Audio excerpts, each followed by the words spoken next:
स्वानंदी. पूर्वी ती म्हातारी गपचूप ऐकायची सगळं माझं. त्या जुन्या दिवसांची तिला आठवण करून देणार होते मी. सांगणार होते बस झालं आई, आता प्लीज आता बडबड करू नका, जे आहे ते आता आपल्याला एक्सेप्ट करावं लागणार आहे. पण वय वाढताय ना तशी म्हातारीची हिंमत वाढायला लागते. बरोबर बोलतेस मम्मा तू. आणि मी पण नोटीस करते हा, ती स्वानंदी आल्यापासून हे सगळं घडतंय. आजी आहे ना तुझ्याशी आधी इतकं वेगळं वागायची आणि आता वेगळं वागते. टोमणे मारायला लागली आहे मला, अक्कल शिकवते. जसं काय मी 50ची बाई नाहीये, आज आलेली नवीन सून आहे घरात. तू लग्न करून आलीस तेव्हा पण अशीच वागायची का तुझ्यासोबत? तुला काय वाटलं हा एवढा राग त्यांच्याबद्दल काय आहे माझ्या मनात? ती म्हातारी आणि ती समरची आई दोघी मिळून बडबड बडबड करायच्या, नुसत्या लेक्चरवर लेक्चर झाडायच्या. पण म्हातारीने चुकून सुद्धा कधी तिजोरीच्या चाव्या दिल्या नाही मला. मला वाटलं होतं समरची आई गेल्यावर तरी तिजोरीच्या चाव्या म्हातारी माझ्या हातात देईल, पण कसलं काय सतत सतत दुय्यम वागणूक. मला कधी एका शब्दाने मला मान दिला नाही. तिला तर सतत असंच वाटतं त्या म्हातारीला की मी तिच्या धाकट्या मुलाची मूर्ख बायको आहे. त्या पलीकडे त्या म्हातारीने कधीच मला काडीची किंमत दिली नाही. आणि त्यात ही स्वानंदी, तिच्यामुळे वाढलंय हे सगळं. मला माहिती आहे ग, ती म्हातारी आहे ना आपली, ती स्वानंदीमुळे जास्त शेफारली आहे. ती म्हातारीच नाही, घरातला स्टाफ, आपले नोकर, हे सुद्धा त्या स्वानंदीमुळे मला घाबरेनासे झाले आहेत. ती चिंगी आली होती तेव्हा नजर खाली ठेवून फिरायची, नजरेला नजर द्यायची नाही माझ्या. तुझ्यासमोर उभं राहण्याची लायकी नाहीये तिची.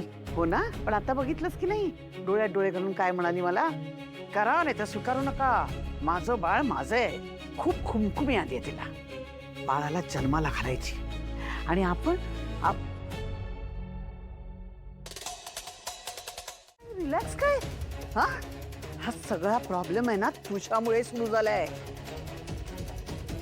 त्या मुलकणीला डोक्यावर चढवून ठेवलं नसतं ना तरी ही वेळ आली नसती आपल्यावर.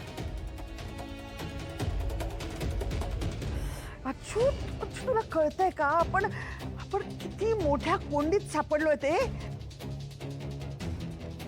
ही जेवढं समरला ओळखते तेवढं तो आल्या आल्या तुझं आणि चिंगीचं लग्नच लावून देणार बघ. असं काहीही होणार नाहीये. अप्पी बघतेस का, हा मुलगा कुठल्या जगात राहतोय? अरे मूर्खा, तुझं बाळ आहे ना तिच्या पोटात, त्याला जन्म देणार आहे ना ती. आपली पर्वा न करता, जगाची पर्वा न करता अंशुमन समोर सोडणार नाहीये तुला. तुला तिच्याशी लग्न करायला लावणारच, नाहीतर प्रॉपर्टीतून बेदखल करेल.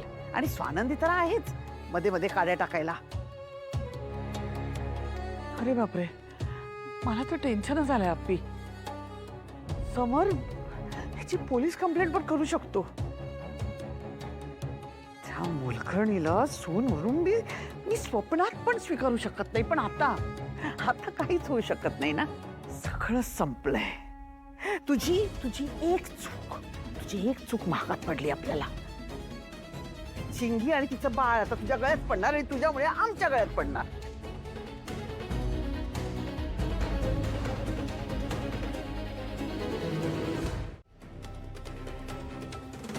तू हेच बोलणार आहेस की आईंकडे लक्ष देऊ नकोस, तू इग्नोर कर. पण प्रत्येक गोष्टीला लिमिट असते आणि मला जाऊ दे प्लीज. अरे बाळा, तू लक्ष कशाला देतेस तिच्याकडे? अजिबात लक्ष देऊ नकोस, आम्ही आहोत ना तुझ्या बरोबर. बाबा आहे नो, तुम्ही सगळे माझ्या बाजूने आहात, पण बाबा मी इथे असं हे सगळं ऐकत नाही बसू शकत. तुम्ही इथे डिस्कस करा ना छान, मी आत बसते आणि नंतर आपण बोलूया. अधिरा थांब, तू कुठेही नाही जायचंस. तू ह्या कुटुंबाचा सगळ्यात महत्वाचा भाग आहेस आणि ह्या चर्चेच्या वेळी तू हजर नसणं हे बरोबर नाहीये.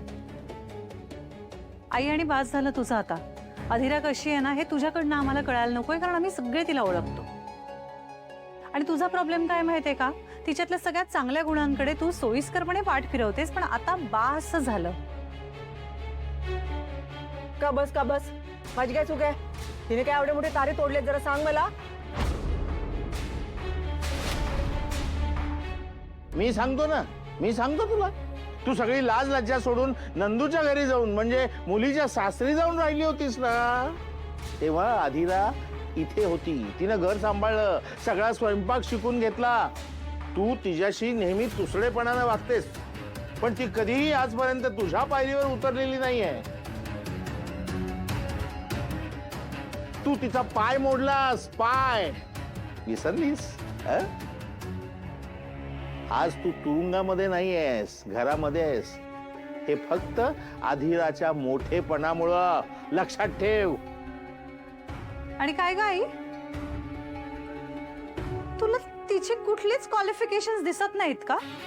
तिला ना तिच्या स्वतःची एक आयडेंटिटी आहे, तिचे विचार आहेत, तिच्या स्वतःचं एक करिअर आहे. ती तुझ्या मुलावर जीवापाड प्रेम करते. मुळात तुला ना तिचा अभिमान वाटला पाहिजे असा प्रत्येक गुण आहे त्या मुलीमध्ये. झालं बापले जग फिरून आले, आता मुद्द्यावर या. मुलाचं काय? लग्न करून घरामध्ये सून म्हणून आली आहे ना ही. मग सून म्हणजे काय? गृहलक्ष्मी असते ना. सासूचा मान तर कधी हिने दिलाच नाही. मला वाटलं होतं की आजीचं सुख तरी देईल, पण ते पण नाही. बिल्डिंग मधल्या बायकांना मला तोंड द्यायला लागतं, बाहेरच्या लोकांना मला तोंड द्यायला लागतं. आई अगं, कोण आहे त्या बिल्डिंग मधल्या बायका? त्या महत्वाच्या आहेत तुला का तुझं कुटुंब? सोड सोड सोड सनदी सोड. तुझा आपल्या राजमहालामध्ये जा, राहा तिकडे. तिकडे चांगली शोभतेस तू.